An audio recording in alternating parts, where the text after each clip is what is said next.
បាទសូមសួរបាទពុកម៉ែបងប្អូនបាទថ្ងៃនេះមានសម្រាប់វីដេអូទូទៅហ្នឹងហើថ្ងៃយនេះមានមានគ្រប់ព្រះអង្គមានកម្មាហ្នឹងហើយមានសរងអញ្ចឹងអ្នកនរនេះយើងចែកជូនដល់ចាស់ជរាអញ្ចឹងទៅហ្នឹងហើយគឺកម្មានេះគឺស្អាតមែនតើហ្នឹងហើយយើងមកថ្វាយលោកឲ្យលោកដឹងវាដែរអញ្ចឹងទទួលបុណ្យកុសលអញ្ចឹងដល់ខ្ញុំជ័យដល់ទាំងចាស់ទាំងចាស់នេះក្នុងផ្ទះខ្ញុំធំថ្ងៃសាហ្នឹងជរាសូមបុណ្យស្មើគ្នាចឹងកោះអ្នកនរគ្នាហ្នឹងហើយ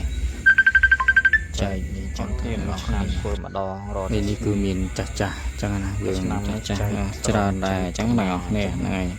ឯកំពុងតែរៀបចំអញ្ចឹងទៅហើយ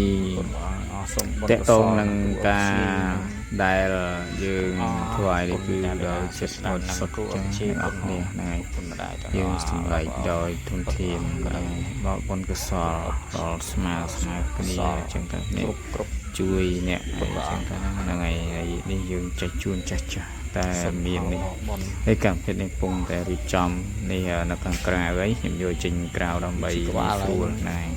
យើងត្រូវលាមើលនេះសាច់ស្អាតអញ្ចឹងណាអ្នកនរគ្នានេះត្រូវតែចាស់អញ្ចឹងណាអ្នកនរគ្នានេះប្រមាដែលមានកលាមានអីគឺស្អាតមែនទេហ្នឹងអ្នកនរគ្នាហ្នឹងហើយនេះកំពុងតែរៀប